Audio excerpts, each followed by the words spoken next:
Salam əziz izləyicilər, bugünkü mövzumuz ikinci qrupda ən yaxşı ixtisaslar barəsində olacaq. Ən yaxşı ixtisaslara keçməzdən əvvəl gəlin sizə möhtəşəm saytımızı təqdim edeyim. Bu saytın möhtəşəm özəlliyi var. Möhtəşəm özəlliklərindən biri də siz qəbul balınızı bura yazırsınız.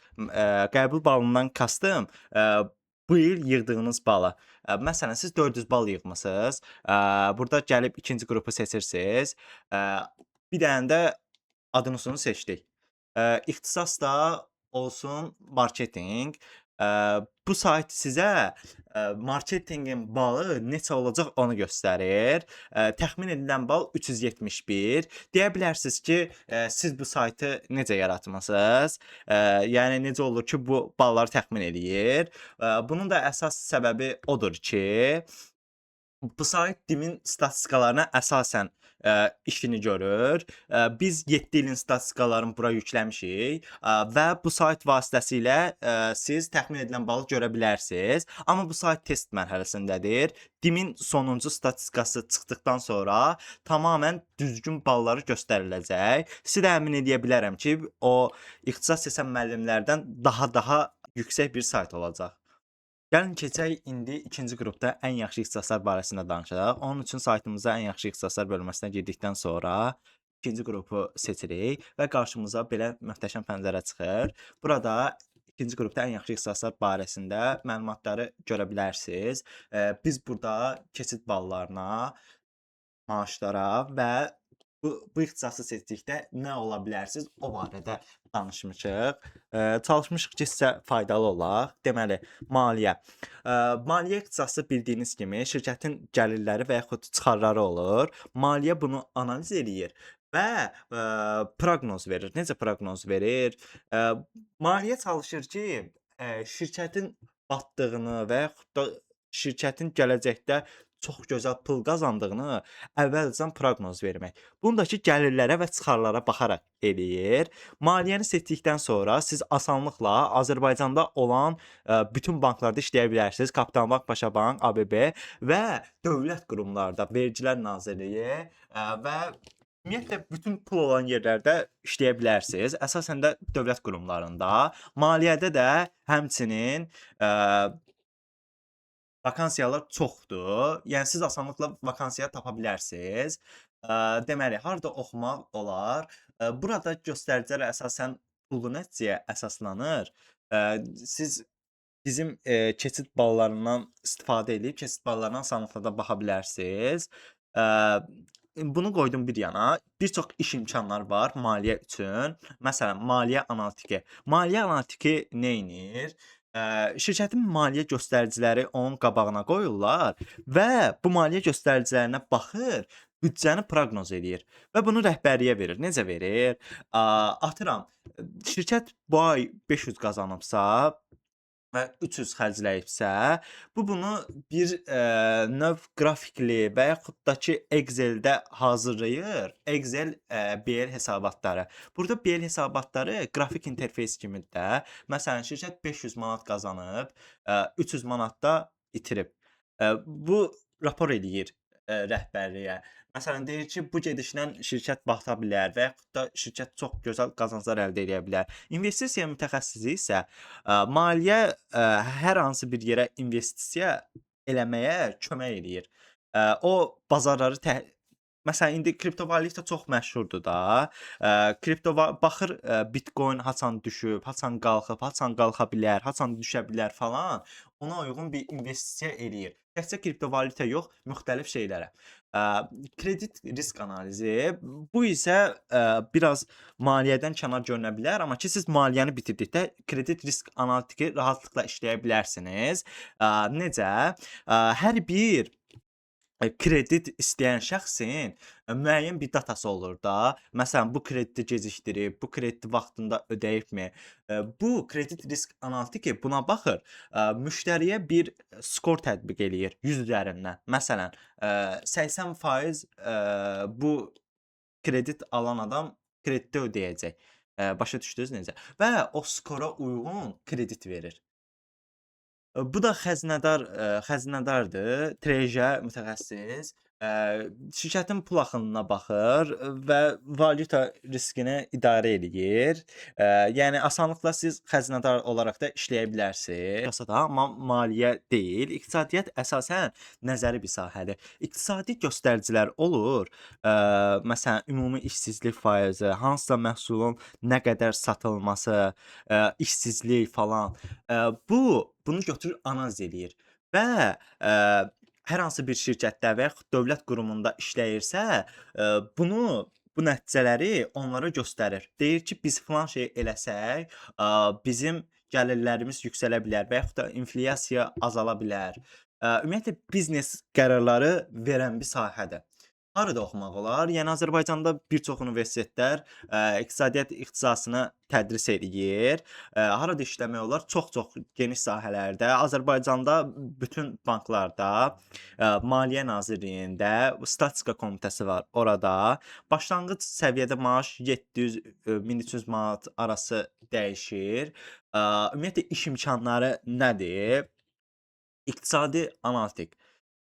İqtisadi analitik, makro göstəriciləri izləyir, proqnozlar hazırlayır. Bu makro göstəricilər deyəndə nə nəzərdə tutulur? Makro göstəricilər odur ki, ümumdaxili məhsulu, inflyasiyanı, işsizlik səviyyəsi, Mərkəzi Bankın verdiyi faiz dərəcəsini, ümumiyyətlə valyutanın məzənnəsini təqlid eləyir. Bunu statistik təhlil eləyir. Ümumdaxili məhsul deyəndə nə nəzərdə tutulur? Ümumiyyətlə ölkədə nə qədər məhsul istehsal edildi, ölkədən nə qədər xaricə məhsul satıldı. Əsasən bu tip şeylər nəzərdə tutulur. Bu dediyim makroiqtisadi göstəriciləri iqtisadi analitik baxır, göstəricilərini izləyir. Bir statistika təhlil eləyir və bunu proqnozlaşdırır. Deyir ki, filan şey məsələn, filan məhsuldan satışımız azdır, bu məhsulu biz qaldırmalıyıq. Belə. Bazar tədqiqatçısı da həmçinin hansı məhsula daha çox ehtiyac var, hansı məhsul trenddir, əsasən onları izləyir və proqnoz verir ki, biz bu məhsulu satsaq daha gəlirli olar. Biznes konsultantı, ümumiyyətlə biznes konsultantını çağırırlar hər hansı bir şirkətə. Şirkət bütün şirkət nə satır, nə alır, onlara baxır və qərar verir ki, biz nə almalıyıq, nə satmalıyıq ki, bizim büdcəmiz balanslı olsun. Məsələn, büdcəni artırmağa çalışır da bunlar. Dövlət iqtisadçısı da həmçinin, bu da iqtisadi analitikdən o qədər də bir fərqi yoxdur. Yəni işsizliyi, inflyasiyanı, faiz dərəcəsini falan təhlil eləyir və çalışır ki, onları azaltsın. Gəlin indi mühasibət barəsində danışaq. Mühasibat neynəyir? Mühasibət şirkətlərdə, banklarda və dövlət qurumlarında olan bütün gəlirləri, çıxarları, ümumiyyətlə pul işin hər bir şeyi qeydiyyata alır. Yəni məsələn şirkət nə qədər bu ay satış elədi, hamısı bir qeydiyyat kimi olur. Vergidən gələcəkdə yayınmamaq üçün, bir sıra proseslər üçün. Mühasibat biz harada oxuya bilərik? Çox geniş sahədə, təbii ki də. Bunlarda ümumiyyətlə ikinci qrupda ən yaxşı hesab olunan universitet Azərbaycan Dövlət İqtisad Universitetidir. Adından da bəlli oldu ki, yəni iqtisadi universitetdir. Əsasən bu kimi ixtisaslara daha önəm verilir. İş imkanları, mühasibin iş imkanları həddindən artıq çoxdur və çox-çox yerlərdə asanlıqla işləyə bilər. Banklar bildiyimiz kimi var, sığorta şirkətlərində, həmçinin bu Maliyyə Nazirliyi, Vergilər Nazirliyi, bütün çoxlu bu nazirlikdə, dövlət qurumlarında işləyə bilir asanlıqla. Məsələn, Maliyyə Nazirliyində auditlər olur, hansı ki, bunlar mühasibatlığı bitirib gəlirlər əksərən. Bu auditlər neynir? Atıram, gəlir Kapital Banka, orada Kapital Bank olmasın, hər hansı bir sığorta şirkəti olsun, gəlir vergiləri analiz edir. Məsələn, şirkət nə qədər vergi verməli idi? Şirkət əgər öz gəlirlərin düzgün yansıdırmı? Məsələn, şirkət 100 manat qazanıbsa, atıram 20% gəlir vergisidir. 20 manat verməlidirsə, bəzən şirkət deyir ki, mən 50 manat qazanmışam, ona görə mən az vergi verirəm. Ümumiyyətlə bu auditdə mühasibatı bitirən şəxs də gəlir onu analiz eləyir ki, şirkət düzgün bir statistika bizə göstərirmi? İş imkanları da böyükdür. İş imkanlarından yox danışdıq, sorry. Təxmini maaş da 600 manatdan çoxdur. Bu da başlanğıc maaşa gəlir. Amma ki banklarda bu maaş əsasən 1500 manatdan başlayır. Siz bu mühasibət ixtisasını bitirib, mühasib, audit, daxili auditor, adətən audit kimi gedir və vergi mütəxəssisi, xarici auditor. Mühasib dediyim kimi bütün şirkətin bu əməliyyatların qeydə alır. Daxili auditor isə məsələn Vergilər Nazirliyində işləyirsənsə, gedir hər hansı bir şirkəti yoxlayırsan. Bu vergiləri düzgünmü verir, səhvmi verir? Həmçinin vergi mütəxəssis də buna misal ola bilər. Xarici auditor da həmçinin. Gəlin keçək indi biznesin idarə edilməsi barəsində danışaq. Biznesin idarə edilməsi əsasən sahibkarlıq deməkdir. Yəni sən bir şirkətdə menecer olursan və yaxud bir şirkətin sahibi olursan, bununla bağlıdır. Təkcə sahiblik anlayışı yox, nə isə idarə etmə. Məsələn, sən asanlıqla layihəni idarə edirsən və yaxud satışı idarə edirsən, bütün əməliyyatları idarə edirsən, bununla bağlı bir ixtisasdır. Harada oxumaq olar? Əhatə dairəsi genişdir. Burada ən məsləhətli universitet Azərbaycan Dövlət İqtisad Universitetidir. Normal ildə balı var, gördüyümüz kimi 501. Yəni inşallah ballar da düşər aşağı. İndi gəlin iş imkanlarına keçək. İş imkanlarına keçməzdən əvvəl harda işləmək olar o barədə danışaq. Əsasən Paşa Holdingdə, Kapital Bankda, ABB-də falan siz asanlıqla layihə meneceri olaraq fəaliyyət göstərə bilərsiniz və yaxud da satış meneceri. Həmçinin korporativ şirkətlər deyəndə nə başa düşək? Müəyyən nə isə satan şirkətlər olur ki, bunlar korporativ şirkətlər adlanır. Sən orada bir menecer kimi fəaliyyət göstərə bilirsən asanlıqla. Maaşlar nə qədərdən başlayır? Maaşlar əsasən 700 manatdan başlayır. Banklarda bu 1200 manat, 1500 manat ola bilər. Layihə meneceri nədir? Layihə meneceri odur ki, məsələn, Kapital Bankı biz misal göstərək. Kapital Bank deyir ki, mənə bir tətbiq lazımdır. Bu tətbiqdə istifadəçilər istədiyi məhsulu sata bilsin. Məsələn, Lalafol kimi bildiyimiz bir marketdə. Bunu məsələn Kapital Bank bir biznesin idarə edilməsi ixtisasını bitirən şəxsə deyir ki, mənə bir market yarat. Burada Kapital Bankın istifadəçiləri rahatlıqla kredit ala bilsin və həmən kreditlə məhsul sifariş verə bilsin. Layihə meneceri bunu yerinə yetirir. Bu layihəyə başdan aşağı baxır da, ümumiyyətlə bu layihədən biz nə qədər gəlir götürə bilərik, bu layihədə kimlər iştirak eləməlidir, hansı işçilərə cəlb eləməliyik. Məsələn, çoxlu IT işçilərin cəlb eləyir, öz komandasını yığır və çalışır ki, məsələn, Kapital Bankın verdiyi layihəni yerinə yetirsin. Satış meneceri də həmçinin hər bir şirkətin müəyyən satış hədəfi olur. Məsələn, Kapital Bank deyir ki, biz hər gün 100 nəfər adamı kreditdə cəlb eləməliyik. Buna satış meneceri baxır. Satış meneceri baxır ki, Kapital Bankın dediyi o 100 nəfər günə 100 nəfər kredit cəlb eləməyə yerinə yetirsin. Əməliyyat izləmə ümumiyyətlə şirkətdə olan əməliyyata nəzarət eləyir və çalışır ki, bu xərcləri optimallaşdırsın da. Məsələn, xərclər çoxdursa, onu azaltsın. Optimallaşdırma dediyimiz ən yaxşı eləmədir, yəni best practice. Biznes analitiki də həmçinin biznes tələblərini toplayır və prosesləri modelləşdirir. Marketinq ixtisası barəsində danışaq. Ümumiyyətlə marketinq deyəndə market yada düşür, o da normal bir şeydir. Marketinq hansısa bir, məhsulun əsasən reklam olunması və yaxud da, bir məhsulu satış strategiyası qurulması bu anlayışdır. Yəni ikinci qrupda ən yaxşı ixtisaslardan biri hesab olunur. Çünki nəyə görə? Reklam bir bitməyən anlayışdır da. Yəni hər hansı bir məhsul varsa, istər, velosiped olsun, istər hər hansı bir, nə bilim, yeyəcək olsun, yeməyəcək olsun, hər bir şeyi reklam eləmək lazımdır. Harada oxumaq olar? Azərbaycan Dövlət, Sənaye Universitetində məsələn bal 397 ingilis dili çox sərfəlidir. Elə bura məsləhət oluna bilər. Həmçinin, İqtisad Universitetində də Paştu buna yaxındır. Aha, İndi isə gələk iş imkanları. Marketinq ümumiyyətlə, irəliləyən sahə olduğu üçün indi SMM anlayışı mövcuddur. Sosial media meneceri. Yəni sosial media menecerindəki indi çoxlu ehtiyac var. Normalnidəki maaşı olur. İstər balaca şirkət olsun, istər böyük şirkət olsun. Əsasən xanım işçilər götürürlər, söz yox. Amma ki, SMM kimi də çoxlu olanlar da işləyə bilir. Məsələn, brend meneceri, şirkət hər hansısa bir brend yaradır və sən bu marketoloq kimi çalışırsan ki, bu brendi təqdim eləyəsən də, bunun satışın, reklamını falan həyata keçirdəsən. Bazar araşdırmaları analitiki, marketinqdə, bazara baxır, nə ehtiyac olduğun qənaətinə gəlir və çalışır ki, həmən məhsulu reklam eləsin.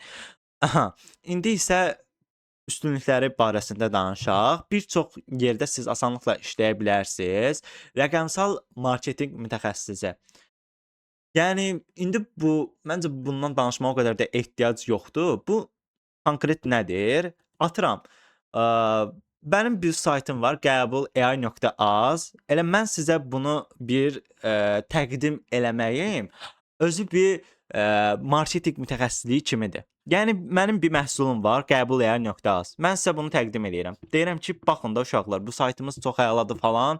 Siz də bu sayta girməyinizi məsləhət eləyirik. Brend meneceri. Brend meneceri, məhsul və xidmətin imicinin formalaşdırılması. İmicin formalaşdırılması deyəndə nə nəzərdə tutulur? Bir dənə bizim məhsulumuz var. Biz o məhsulu çalışırıq ki, digər məhsullardan fərqlənsin və brend kimi fəaliyyət göstərsin. Bunu da necə eləyirik? Bir məhsulun brend kimi formalaşması üçün, indi çoxlu strategiyalar var.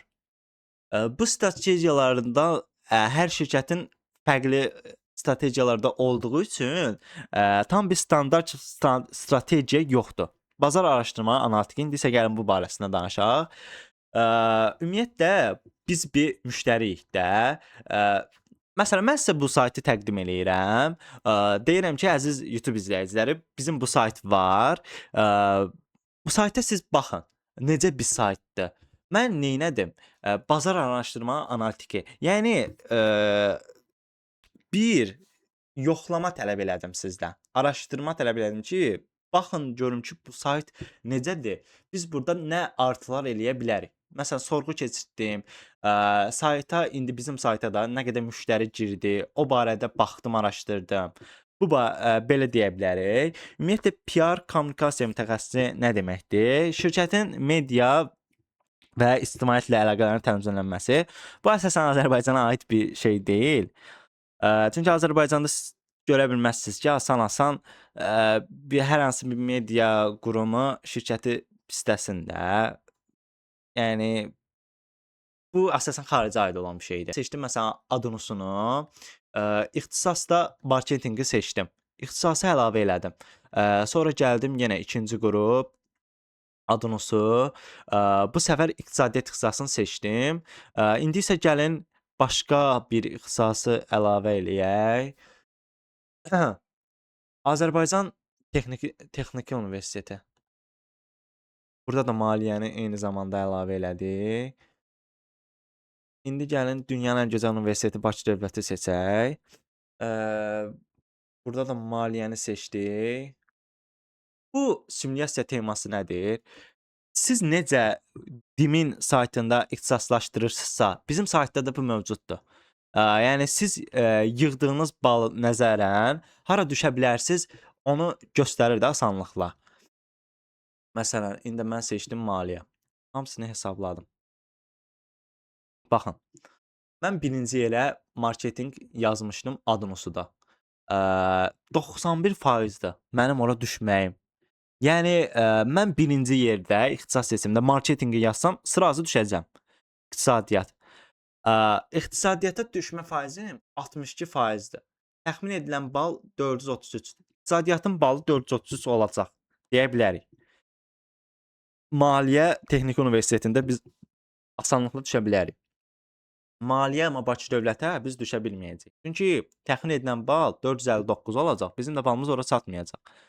Deməli, biz neynirik? Bu şansı az olanları əsasən yüksəkdə yazırıq. Birinci, ikinci yerdə onları yazırıq. Sonra hara düşürüksə, onları ən altda yazırıq. Başa düşdünüz? Yəni məntiq budur. Saytımız çox gözəldir. Test mərhələsindədir. Yəni burdakı göstərilən nəticələr real deyil, amma reala yaxındır. DİM-in statistikası çıxandan sonra bizim sayt çox yaxşı olacaq. Məsələn, keçid balı nədirsə, gələn ilin 10-dan 95%, 97% o keçid balı nədirsə, onu göstərəcək. Sizə də uğurlar.